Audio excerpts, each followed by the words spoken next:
Wedding colours పెళ్లి కళ వచ్చేసిందే బాలా.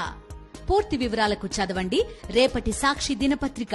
అక్రమ కేసులతో వేధింపులకు గురవుతున్న సోషల్ మీడియా కార్యకర్తలకు మాజీ సీఎం వైఎస్ జగన్ అండగా నిలుస్తున్నారు. అక్రమ నిర్బంధాలు, వేధింపులపై పార్టీ పరంగా పోరాటానికి సిద్ధమయ్యారు. ఇప్పటికే కమాండ్ కంట్రోల్ రూమ్ ద్వారా ఎప్పటికప్పుడు సమాచారం సేకరిస్తున్నారు జగన్. ఇక దీనికి సంబంధించి పూర్తి డీటెయిల్స్ మా ప్రతినిధి రవీందర్ అందిస్తారు తాడేపల్లి నుంచి. రవీందర్,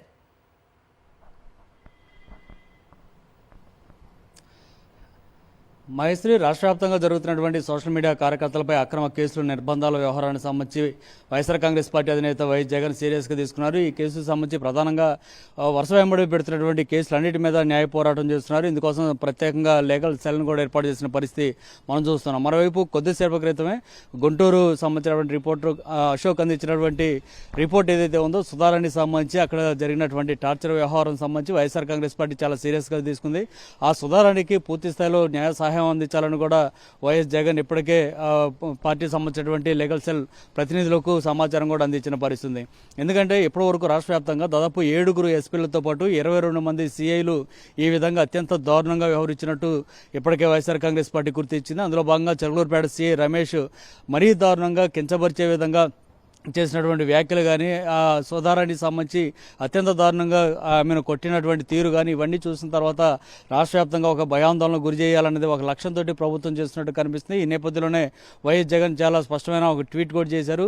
సత్యం కోసం, నిజం కోసం పోరాటం చేస్తున్నటువంటి సోషల్ మీడియా కార్యకర్తలందరికీ నేను అండగా ఉంటానంటూ కూడా ఆయన ట్వీట్ చేసిన పరిస్థితి. ఈ నేపథ్యంలో బాధితులు ఎవరైతే ఉన్నారో వారందరూ కూడా నేరుగా వైఎస్ఆర్ కాంగ్రెస్ పార్టీ సంబంధించినటువంటి కమాండ్ కంట్రోల్ రూమ్కి సమాచారం అందించడం ద్వారా న్యాయ సహాయం కూడా తీసుకోవచ్చు అని కూడా ఆయన ఒక సూచన కూడా చేశారు. ఈ నేపథ్యంలో రాష్ట్ర వ్యాప్తంగా ఇప్పటికి కూడా నిన్న మనం చూసాం మొత్తం 6 హెబియస్ కార్పస్ పిటిషన్లు కూడా పడ్డాయంటే హైకోర్టు కూడా ఒక దశలో ఆశ్చర్యపోయింది. ఏం జరుగుతుంది రాష్ట్రంలో, పోలీసులు ఎందుకు ఈ విధంగా అక్రమ నిర్బంధాలు చేస్తున్నారు, అసలు చట్టానికి లోబడి వారు పనిచేస్తున్నారా లేదా అని కూడా హైకోర్టు ప్రశ్నించిందంటే రాష్ట్రంలో ఆ పోలీసు వ్యవస్థ ఏ విధంగా పనిచేస్తుంది అనేది అర్థమవుతుంది. ఈ నేపథ్యంలోనే ఈ రోజు సాయంత్రం 3 గంటలకు డీజీపీని కలవడానికి వైఎస్ఆర్ కాంగ్రెస్ పార్టీ సంబంధించినటువంటి ప్రత్యేక ప్రతినిధుల బృందం కూడా వెళ్ళబోతుంది. గడిచిన 2-3 రోజులుగా డీజీపీని అపాయింట్మెంట్ అడుగుతున్నప్పుడు కూడా ఆయన అదుగో ఇదిగో అంటూ తప్పించుకున్న ప్రయత్నం చేస్తూ ఉన్నారు. అయితే ఈరోజు సాయంత్రం 3 గంటలకైతే అవకాశం ఇచ్చే పరిస్థితి అయితే ఉన్నట్టు ప్రాథమిక సమాచారం అవుతుంది. ఈ నేపథ్యంలో ఈరోజు 3 గంటలకు డీజీపీని కలిసి రాష్ట్ర వ్యాప్తంగా ఇప్పటివరకు తమ పార్టీకి సంబంధించినటువంటి నాయకుల మీద, మహిళల మీద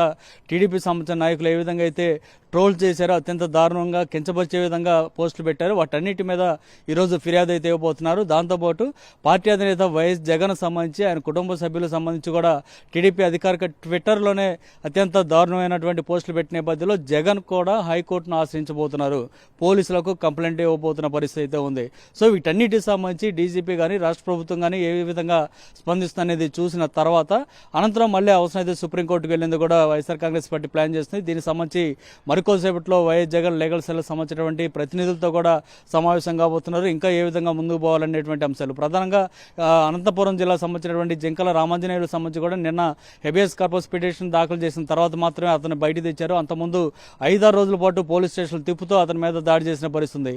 సుధారానికి సంబంధించి అయితే ఇప్పుడు 5-6 కేసులకు సంబంధించి ఇప్పటికే నమోదు కాగా అవి కాకుండా అదనంగా ఇటు కాకినాడ, శ్రీకాకుళం జిల్లా, కర్నూలు నుంచి కూడా పోలీసులు నిన్న సాయంత్రమే ఆ కోర్టు దగ్గర చేరుకొని ఒకవేళ కోర్టులో కనుక ఆమెకి రిమాండ్ ఇవ్వకపోతే వెంటనే వీళ్ళు పిక్ చేయడానికి కూడా రెడీ అయ్యారు.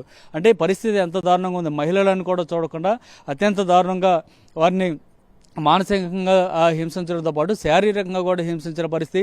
సుధారానికి సంబంధించి ఒంటి మీద అనేక గాయాలు కనిపించినటువంటి వైనం వాటన్నిటిని కూడా జడ్జికి చూపించిన తర్వాత జడ్జి కూడా ఆందోళన వ్యక్తం చేసిన పరిస్థితి. సో వీటన్నిటి నేపథ్యంలో వైఎస్ఆర్ కాంగ్రెస్ పార్టీ చాలా సీరియస్గా తీసుకొని వీటికి సంబంధించి న్యాయ పోరాటం చేయడానికి సన్నద్ధమైంది. Maheshwari. Right, thank you Ravinder.